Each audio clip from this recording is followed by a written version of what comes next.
Saudara-saudara, setelah kita membaca parita bersama, kemudian bermeditasi, maka tiba saatnya kita membahas ajaran Sang Buddha yang seperti kita ketahui bersama, Sang Buddha mengajarkan Dhamma selama 45 tahun. Sejak beliau berusia 35 pada saat mencapai kesucian dan sampai beliau wafat umur 80 tahun. Di dalam 45 tahun pengajaran Dharma, dan kemudian setelah beliau wafat, dilanjutkan oleh para generasi penerusnya sampai saat ini, ada satu hal yang selalu dibahas, selalu diulang, selalu diterangkan oleh Sang Buddha, adalah tentang kemelekatan. Yang pertama kali diamati oleh Sang Buddha, yang diajarkan pertama kali di dalam 4 kesunyataan mulia, bahwa sebetulnya kesunyataan yang pertama hidup berisi ketidakpuasan yang sumbernya justru dari kemelekatan. Kemelekatan yang paling sering adalah kemelekatan pada yang kita cintai, yang kita sayangi. Yang kita cintai, yang kita sayangi bisa berupa fisik, mungkin mobil, mungkin rumah, mungkin benda-benda yang kita sayangi, juga termasuk orang yang kita cintai, orang yang kita sayangi, dan juga termasuk yang bersifat batin. Mungkin suara yang merdu, bau yang wangi, pemandangan yang indah. Inilah yang menjadikan problem di dalam kehidupan kita. Karena kita sangat cinta, baik kepada benda, orang maupun kepada yang bukan fisik tadi, akhirnya kita tidak rela melepaskan yang kita sayangi, yang kita cintai.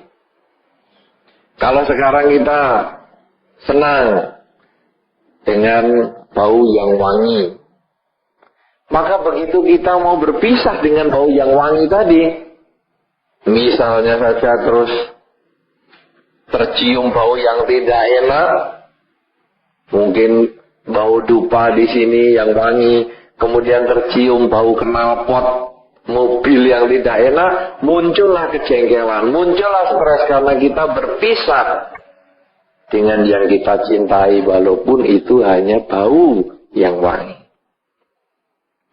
Kita cinta dengan kondisi fisik kita yang bisa duduk di lantai yang cukup lama, tapi begitu kesemutan, jengkel. Kenapa? Karena kita berpisah dengan yang kita cintai ini. Nah, oleh karena itu di dalam Dharma ini sebetulnya pelajarannya adalah bagaimana kita menghilangkan kemelekatan.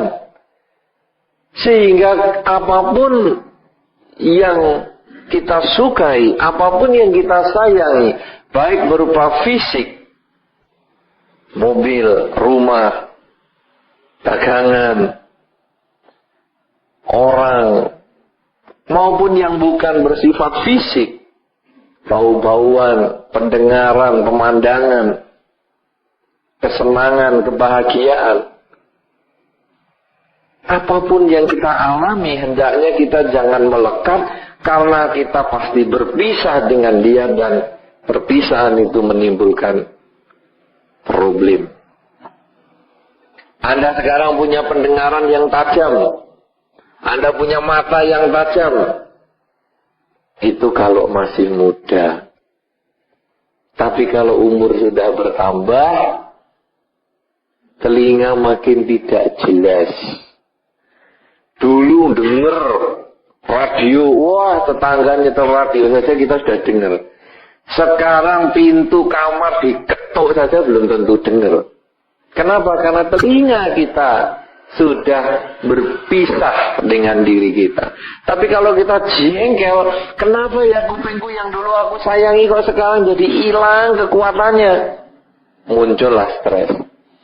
Dulu mata melihat daun bergoyang saja sudah tahu. Wah, ini bisa membedakan. Ini daun yang bergoyang tertiup angin atau daun yang bergoyang karena terkena binatang. Tapi makin lama mata untuk baca koran aja sudah nggak bisa lagi. Koran ditempelkan di depan mata pun sudah nggak bisa kelihatan. Bisa muncul jengkel kita. Karena kita berpisah dengan yang kita cintai. Nah, oleh karena itu, ajaran Sang Buddha yang sudah sekian ribu tahun umurnya itu sebetulnya intinya adalah bagaimana manusia bisa mengendalikan keinginannya sehingga kemelekatannya bisa dikuasai. Nah, saudara-saudara, sekarang bagaimana mengurangi kemelekatan? Mengurangi kemelekatan secara fisik, ya kita menyadari bahwa segala sesuatunya akan berpisah. Saya punya mobil, satu ketika mobil rusak. Pada saat saya membeli mobil, saya harus siap bahwa mobil ini baru, satu ketika rusak. Ketika saya membangun sebuah rumah, saya harus siap bahwa bangun rumah, satu ketika pasti akan hancur. Ketika saya mau mulai pertemuan, saya harus menyadari bahwa ini satu ketika akan terjadi perpisahan. Ketika saya mempunyai pasangan hidup, pada saat itu saya harus berpikir, pasangan hidup mesti berakhir dengan perceraian. Cerai mati, cerai hidup itu urusan lain, tapi mesti berpisah. Ketika saya punya anak, maka saya harus juga merenungkan, sekarang saya punya, satu ketika pasti juga tidak punya lagi. Kenapa? Karena satu ketika saya harus berpisah. Pisah jarak, pisah kota, pisah negara, sampai pisah dunia. Satu ketika mesti harus dijalani. Ini semua adalah merupakan kenyataan hidup. Bahwa ketika kita lahir ini pun satu ketika mengalami kematian. Inilah yang harus kita renungkan, saudara. Setiap kali kita memulai sesuatu, kita harus renungkan bahwa ini sebetulnya tidak kekal. Di dalam zaman Sang Buddha ada satu cerita. Ada orang yang sangat kaya di kota Sawati. Kebetulan namanya adalah Ananda. Tetapi Ananda ini bukan murid Sang Buddha yang biku, tetapi Ananda ini adalah seorang kaya, seorang pedagang. Tetapi yang pelit sekali. Dia selalu merasa hartanya ini kurang. Dia tidak pernah menyadari bahwa satu ketika pasti akan berpisah dengan hartanya. Satu ketika kita akan pasti berpisah dengan yang kita miliki. Nah, Ananda ini punya anak. Namanya Mulasari. Nah, setiap hari Ananda mengatakan kepada anaknya Mulasari,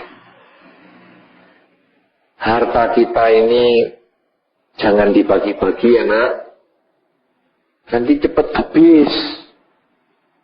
Kamu harus hemat, sedikit-sedikit saja pakainya. Ya. Kalau ada pengemis minta, jangan dikasih. Nanti ngurangi harta kita. Nah, oleh karena itu, Mulasari ini sejak kecil sudah ditekankan oleh bapaknya bahwa kita harus hemat. Padahal sebetulnya hemat dan kikir sulit dibedakan. Hemat itu kalau perlu kita bisa keluarkan, kalau nggak perlu kita nggak pakai. Sedangkan kikir, perlu nggak perlu, Pokoknya nggak keluar. Bisa masuk, nggak boleh keluar. Ya. Nah, kemudian saudara-saudara, si Ananda yang kaya raya ini, karena dia mengumpulkan harta, terus akhirnya punya emas 5 guci banyaknya.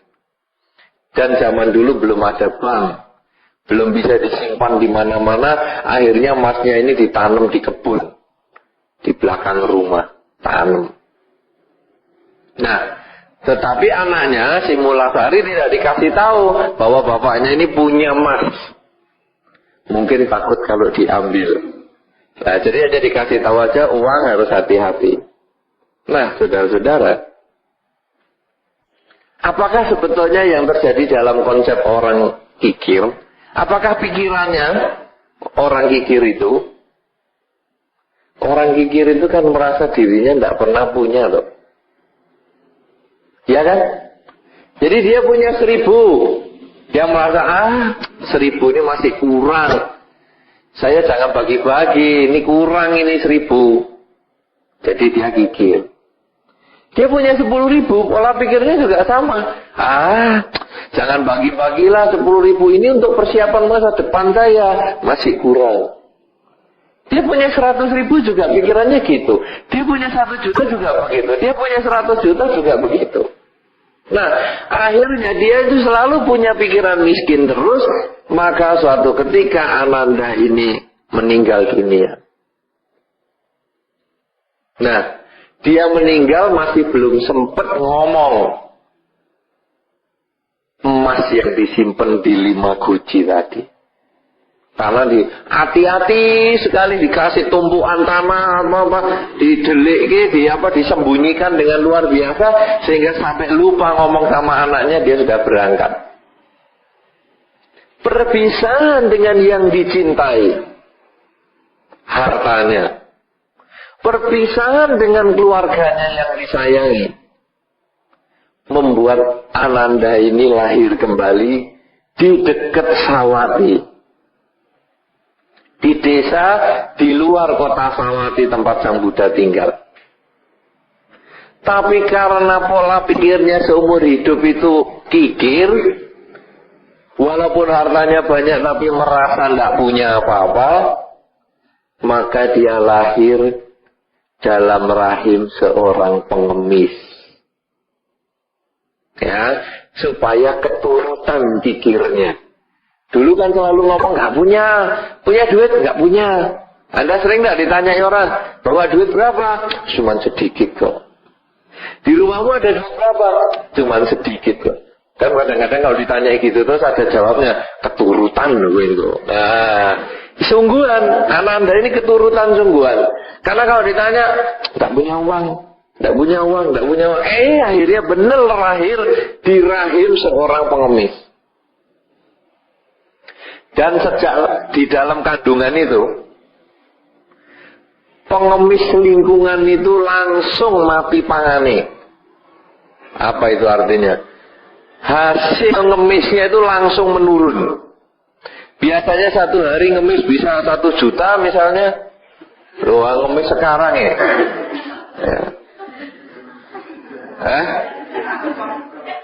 Iya, pengemis profesional, rampok. Ya misalnya pengemisnya dapatnya 5.000 sehari. Setelah Ananda ini dikandung, pengemisnya jadi nurun omsetnya. 5.000 jadi cuma 50 rupiah. Jadi mereka bingung, siapa ini ya yang bikin sial? Apa ini geng pengemis di sini? Apa kelompok pengemis di sini? Siapa ini ya? Oh dulu lancar-lancar loh. 5.000, 10.000 sehari gampang. Lah ini kok 50 rupiah terus tiap hari ini bagaimana? Akhirnya pengemis ini punya akal. Kita bagi kelompok. Ya, ada pengemis 50, kita bagi kelompok. 5 kelompok. Nah, kita lihat sekarang kelompok mana yang paling sial. Nah, 5 kelompok ini jalan. Wah, ditanya, bagaimana nih kelompok 1 gengnya nih? Sukses. Hari ini 5.000, dapat 10.000 malah dapat. Wah, hebat. Berarti ini bintang kelompok ini oke. Kelompok 2 bagaimana? Sukses. Kelompok 3 sukses, 4 sukses, 5 malah ini ambil duit. Wah, 50 rupiah cuma. Wah, ini berarti bintang jeleknya di kelompok 5 ini. Ada 10 orang, ayo dibagi lagi. 10 orang ini dibagi jadi 5 kelompok lagi. 2, 2, 2. Dari 50 orang tinggal 10, 10 dibagi 2, 2, 2. Dari situ baru ketahuan. Ibu yang hamil ini loh, yang bikin miskin. Karena kalau ibu ini kemana dia pergi ngikut ngemis, mesti nggak punya duit. Nah, kemudian ibu yang hamil ini karena sudah jatuh temponya dia lahirkan anak. Lahir anaknya jelek, medeni elek. Jadi sudah miskin, jelek, elek. Sampai ibunya saja gila. Ini kenapa jadinya kayak gini ya, bentuknya jelek sekali. Tapi yang namanya ibu ya sudahlah, diopeni. Nah, herannya saudara. Ibu ini kalau pas anaknya ditinggal, dapat duit. Wah, 5.000, 10.000, dapat ngemis. Tapi kalau ngejak anaknya, miskin dia hari itu. 50 rupiah. Lalu ibu ini tahu, iki ya penyebab anaknya ini. Gara-gara aku mengandung ini, sekarang aku diusir dari kelompok pengemis. Gara-gara aku kalau ngejak anak ini juga aku jadi miskin. Kalau begitu anaknya tak buang aja. Supaya rezekiku naik lagi. Ya, sehingga setelah anaknya diopeni sampai bisa jalan, kasih nama di gelangnya, didol aja di pinggir jalan. Nah, akhirnya ibu ini ya sukses jadi pengemis, anak ini tetap ngemis dan menderita. Karena apa? Karena setiap orang yang didatangi dia takut lihat mukanya, tidak berani dikasih. Nah, jadi kemana-mana ngemis menderita. Tapi ya gitu ya masih hidup. Bertahun-tahun hidup. Akhirnya ketemu Sang Buddha. Pengemis ini dipanggil. Kamu tahu nggak? Kamu begini ini kenapa? Kamu jadi pengemis, mukamu jelek, semua orang takut. Tahu nggak kamu? Enggak. Lalu Sang Buddha cerita, kamu itu dulu orang kaya itu loh. Itu anakmu di sana. Lalu anaknya dipanggil. Si Mulasari tadi dipanggil. Mulasari sudah punya keluarga dan lain sebagainya, dipanggil. Sini, Mulasari. Dipanggil sama Sang Buddha. Ini pengemis yang jelek ini, yang kamu juga takut, keluargamu juga takut. Ini dulu bapakmu. Loh, kok bisa lahir jadi pengemis? Ini karena pelit. Loh, lah terus apa buktinya kalau dia ini memang bapakku? Lalu Sang Buddha mengatakan, coba kamu tunjuk sama si pengemis tadi. Kamu dulu kan nyimpen harta dalam kehidupanmu yang lalu. Ada 5 guci isi emas. Ayo coba tunjukkan di mana. Ya, kebetulan pengemis ini ingat kehidupan lampaunya. Kemudian dia tunjukkan, ini loh hartaku yang 5 guci tadi. Nah, saudara-saudara, dengan demikian sebetulnya apa? Inilah kemelekatan tadi. Sumber kemelekatan ini yang membuat kita menderita.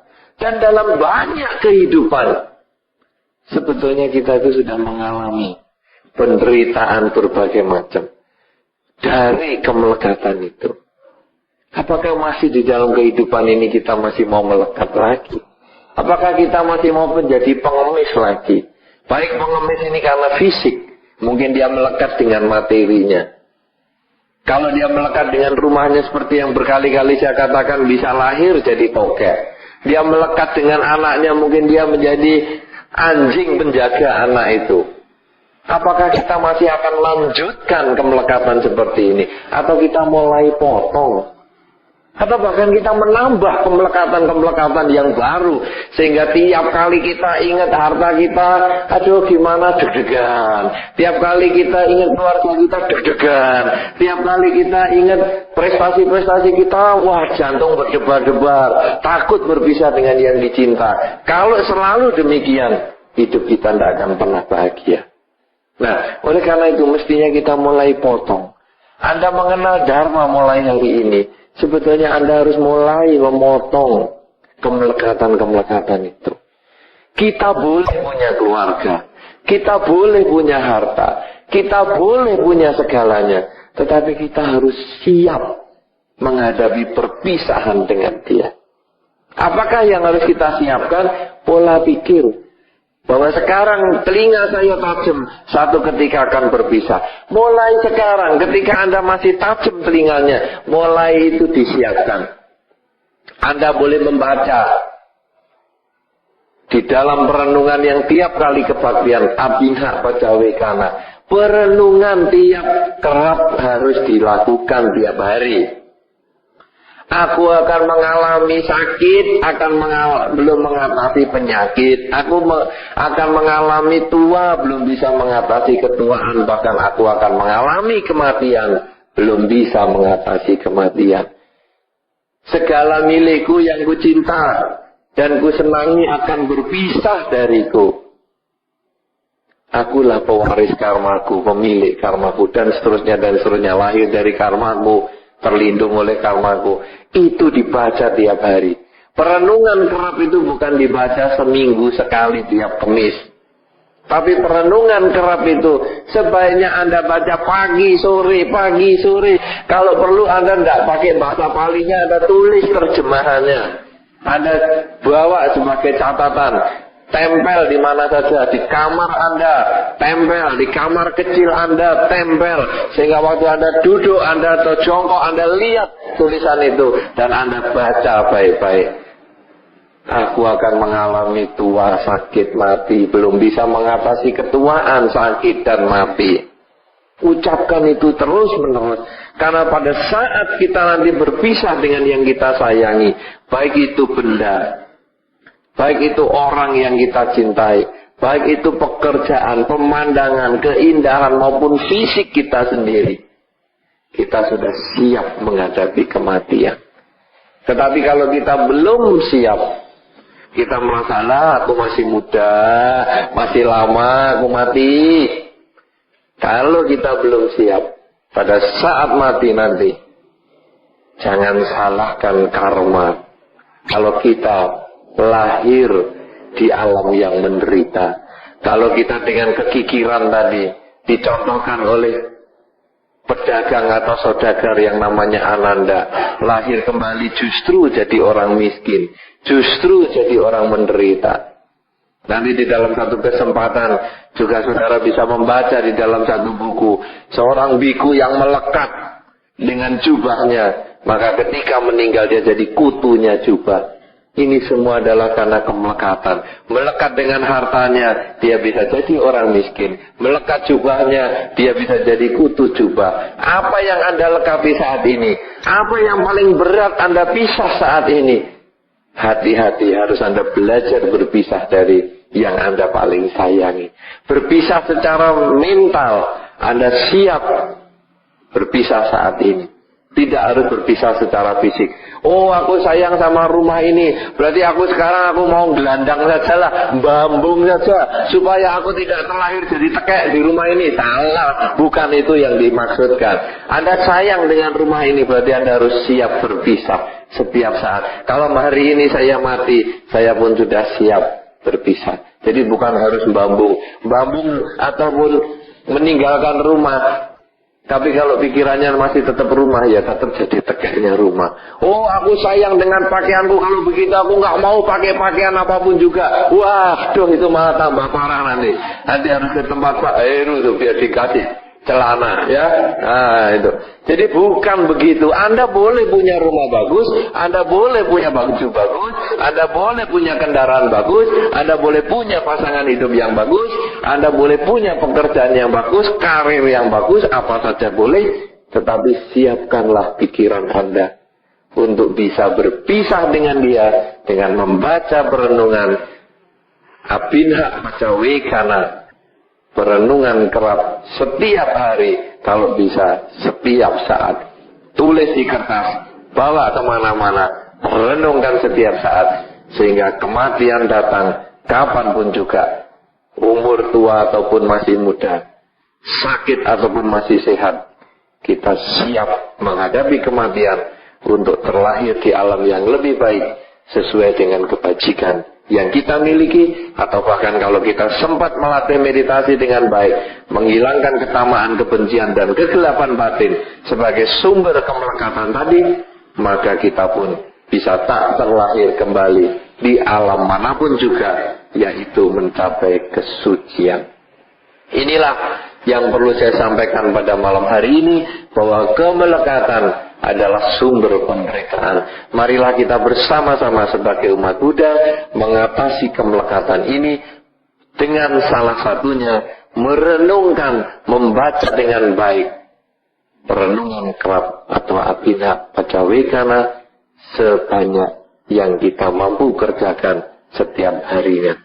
Semoga Anda semua selalu berbahagia di dalam mempelajari dan melaksanakan Dharma. Semoga semua makhluk, baik yang tampak maupun yang tidak tampak, akan memperoleh kebaikan dan kebahagiaan sesuai dengan kondisi karmanya masing-masing. Sabbe sata bhavantu sukhitata.